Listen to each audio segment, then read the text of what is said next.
The reading of Genesis chapter 14, with side notes. Sponsored by Lunsford's Daily Sunday School. Produced by W. Matthew Harris Sr. Productions. Chapter 14. The fight between 4 kings and 5 kings. Verse 1. At this time there were 4 kings. One was Amraphel, and he was the king of Shinar. Another king was Arioch, and he was the king of Elasar. Another one was Chedorlaomer, and he was the king of Elam.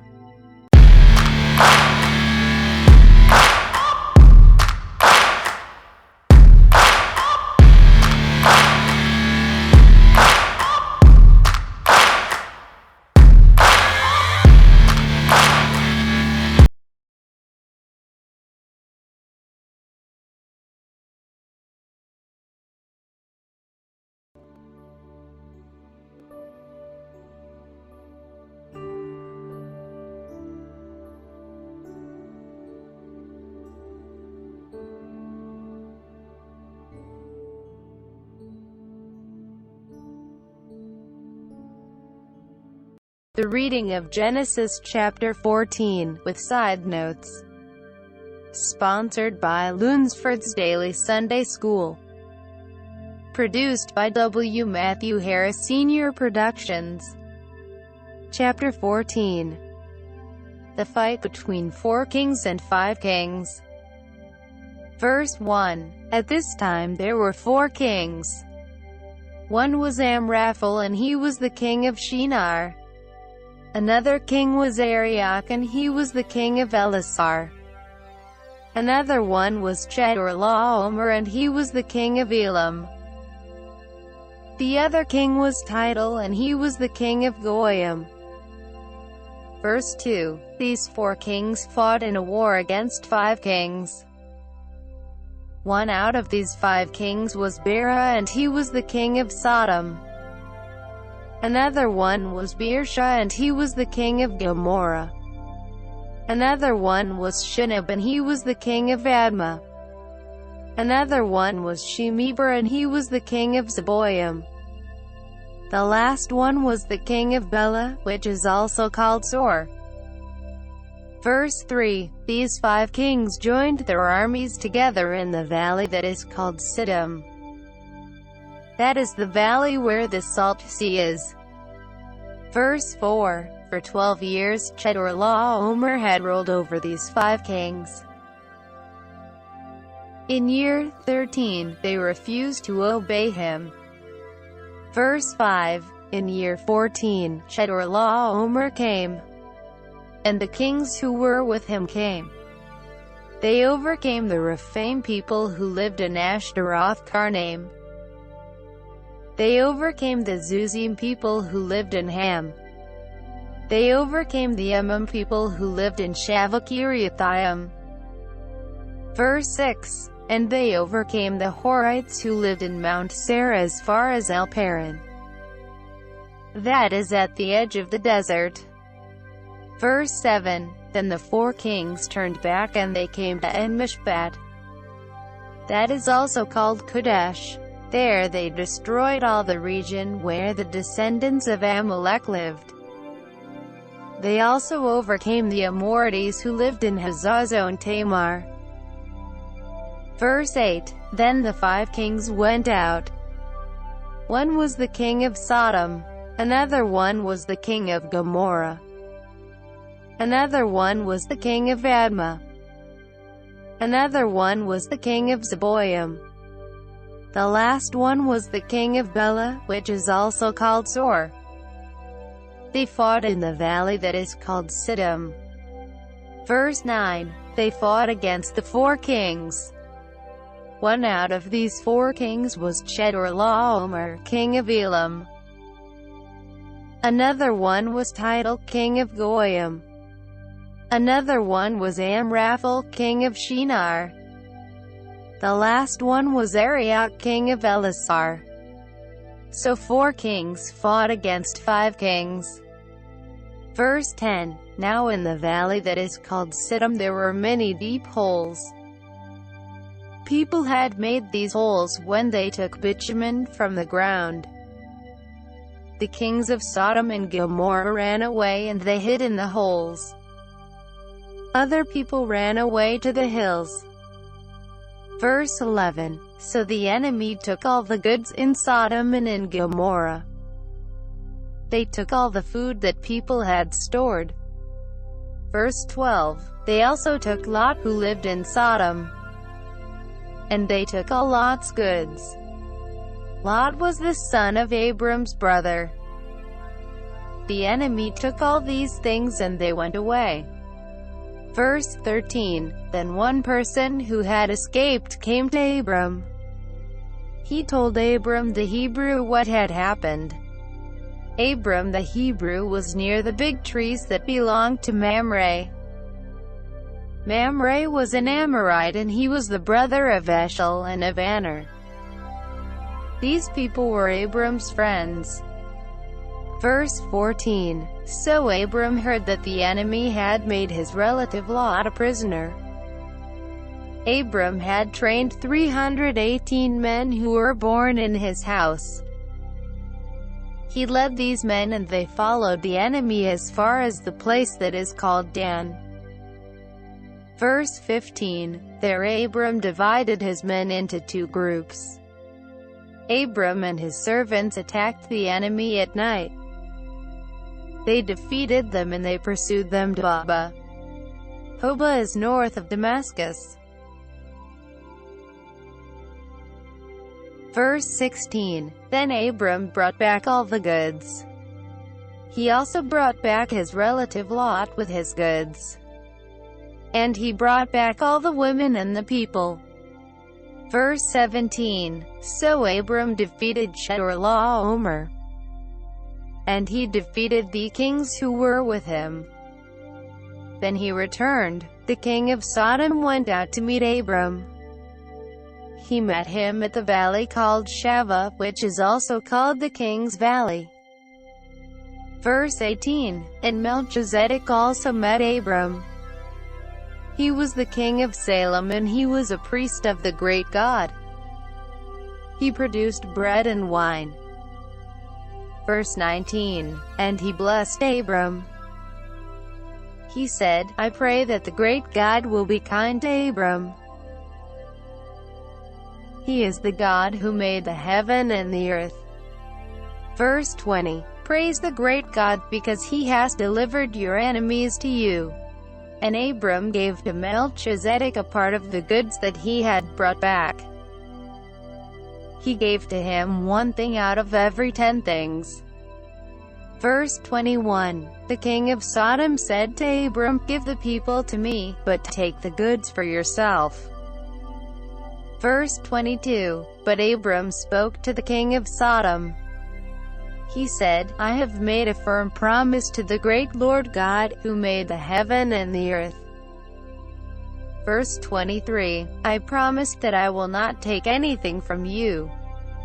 I will not take anything that belongs to you. I will not take the smallest thing. I will not even take the string of a shoe. Otherwise, you might say, I have made Abram rich. Verse 24. I will take nothing except what the young men have eaten. And I will take the share of the men who went with me. And let Aner, Eshel and Mamre take their share. Side notes. Verse 1. The 4 kings came from countries that are east of Canaan. They came with their armies to fight against 5 kings. These 5 kings ruled cities in the valley that is called Siddim. See verse 3. That valley is at the east edge of Canaan. It is a part of the valley that Lot chose. See Genesis chapter 13 verse 11. Verse 4. Chedorlaomer had an agreement with the 3 kings that were with him. Together they forced the 5 kings to pay taxes to them. Perhaps these taxes were money or perhaps they were goods. They did that for 13 years. But after that time the 5 kings refused to pay taxes. Verses 5 through 7, the four kings came for two reasons. They came in order to overcome several more nations, so they would rule over a larger area. And they came in order to seize money and goods from the five kings. The Horites were a tribe of people. For Amorites, see Genesis chapter 10 verse 16 and the comment on that verse. Verse 8, the five kings did not wait until the four kings came. They heard that the four kings were near, so they joined their armies together, see verse 3. And they prepared to defend their land. Verse 10, the armies of the four kings were more skillful fighters than the armies of the five kings were. So the armies of the five kings ran away. Bitumen is a black substance that people find in the ground. In ancient times builders used it. See Genesis chapter 11 verse 3. For Valley of Siddim, see verses 1 through 3 and the comment. Verse 12, they took Lot as a slave.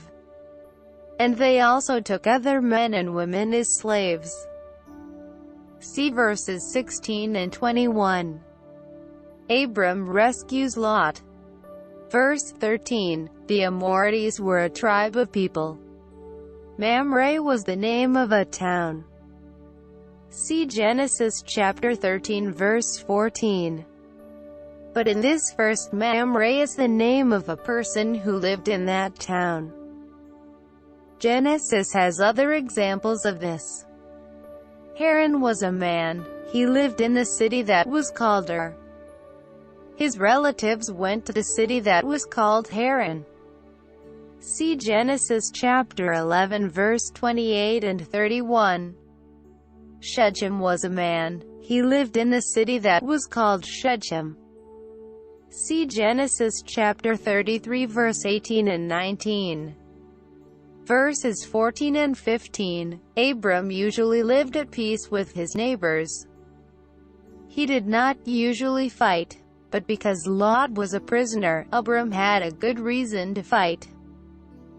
And he fought wisely. He and his servants attacked when most of the enemy were asleep.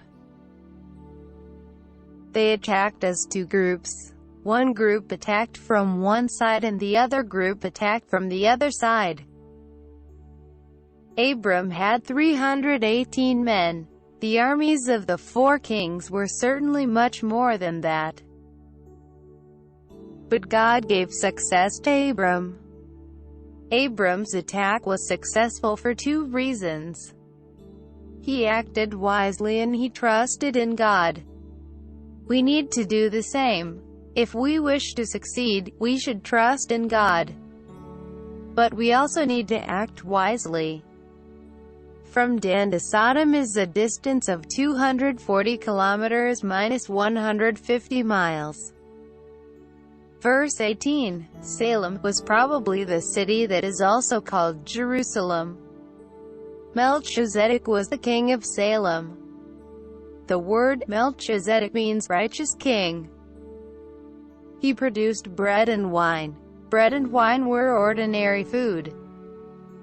It was natural that Melchizedek should welcome Abram after his fight. It was natural that he should give food to him. Melchizedek gave honor to Abram because Abram had overcome an enemy. But these things have an extra meaning to us. Salem means peace, and so King of Salem means King of Peace. We might call Christ King of Peace and Priest of the great God. And Christ made bread and wine have a special meaning. So to know about Melchizedek helps us to know some things about Christ. See Psalm chapter 110 verse 4 and Hebrews chapter 7 verse 1 and 17. Verse 20, He has delivered your enemies to you. Melchizedek knew that God had given success to Abram. Abram gave one thing out of every 10 things. Abram had brought back all the goods. See verse 16. It was not possible to return all the goods to their owners. Some of the goods had come from other cities. See verses 5 to 7. So Abram shared the goods in a fair manner. He gave a share to Melchizedek, although Melchizedek's people had not helped in the fight. Many years after this time, God told Moses to do a similar thing. After a battle, they shared the goods. And the people who fought the battle did not take all the goods. The people who did not fight also had a share. See Numbers chapter 31 verse 27. People sometimes call one thing out of every 10 things a tithe. Hebrews chapter 7 verses 1 through 25 refers to Genesis chapter 14 verses 18 through 20. Verses 22 through 24. We do not know why Abram did not take his share. He accepted goods from Pharaoh in Egypt. See Genesis chapter 12 verse 16. And he accepted goods from Abimelech. See Genesis chapter 20 verse 14 and 16. But he did not accept these goods. Perhaps Abram knew that the inhabitants of Sodom and Gomorrah were wicked. See Genesis chapter 18 verse 20. And he did not want people to say that his wealth came from wicked people. Perhaps that was the reason. Please allow us this opportunity to thank all our viewers and subscribers alike. Without you, this channel isn't possible.